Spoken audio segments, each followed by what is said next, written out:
Oni ndine change de nkhani yathu ikutitengera ku Kenya.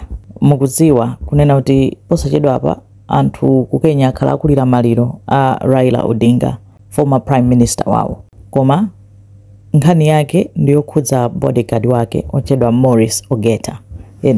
I think ndikhoza kuipanga ngati itakhala title kukhala mphoto ya kukhulupirika. Maurice Ogeta anali bodyguard wa the late Raila Odinga. Nde wachuka kwambiri panopo ndikozonota kuchita trend chifukwa cha mchitidwe wake. Akuti Maurice anali highly specialized, anali ndi training ya mphamvu kwambiri ya military. Anakhalanso 15 years mu training ku Israeli plus ma training ena onjezera pamene popo onena kuti top surveillance. Anali munthu onena kuti ndikozonena kuti opsa usati masewerayi. Akuti ndi munthu oti wakhala pambali pa Raila Odinga kwa zaka 18, bodyguard kwa zaka 18, and munthu yonseyo waphe angogwira ntchito yake.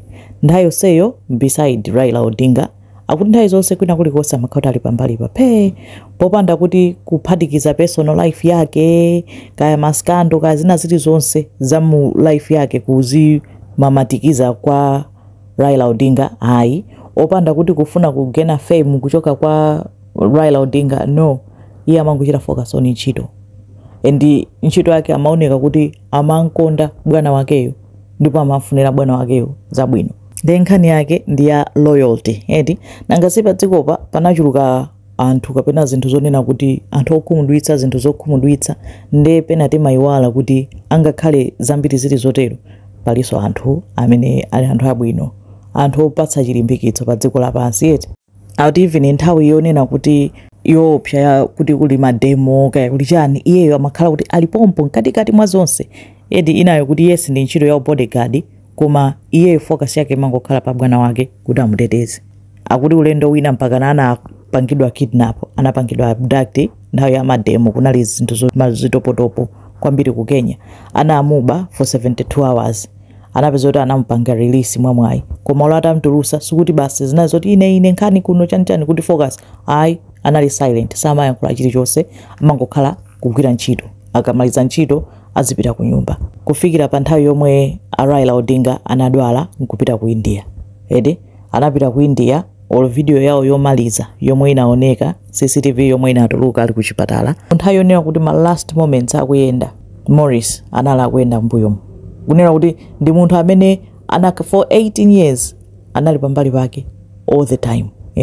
Nde mene zinafika nthawi ya maliro, kuperekeza kunyamula maliro kuchoka ku India kubwerera kufika ku Kenya ko paliponse pambali pa bokosi amakhala kuti naiso ali kutiko alipomwepo mpaka kumapeto, kufika kuti mpaka president anampasa ndiye yemweyo ulemu umuthokoza kuti inuyo mwagwira ntchito modzipereka. Abale ake a Raila Odinga poyankhula mawu awo, kunena kuti mene maliro service inalili stadium yodzadza chani, aliyense amakumbukira kumpasa ulemu ndi kumuthokoza Maurice Ogeta. Kunena kuti zikomo kwambiri, mwatisamalira ndani, mwatisamalira bambo athu. Kunena kuti anagwira ntchito mokhulupirika kwambiri ndipo walandira maluwa ake. Kuti olokumaliroko zinazomvetsa chisoni kuti imfayo inali ngati kuti yeyo ntchito so yatani yatha. Koma William Ruto, president wa ku Kenya, wampanga promise kunena kuti ampasa ntchito mboma, sikuti iye angakhale opanda ntchito after kukhulupirika mmene wakhulupirikira. And as they say kuti tikamagwira ntchito nthawi zonse tizigwira ntchito ngati supervisor wathu ndi Mulungu amene. Ndipo mphoto yake ndi imene wachitira recognize, wapasidwa ulemu. Aliyense akukamba za Maurice Ogeta nde kukhulupirika ndi chinthu cha mtengo wapatali nthawi zonse. Mangofuna kuchita nawo highlight nkhani ya Maurice Ogeta. Zikomo kwambiri. When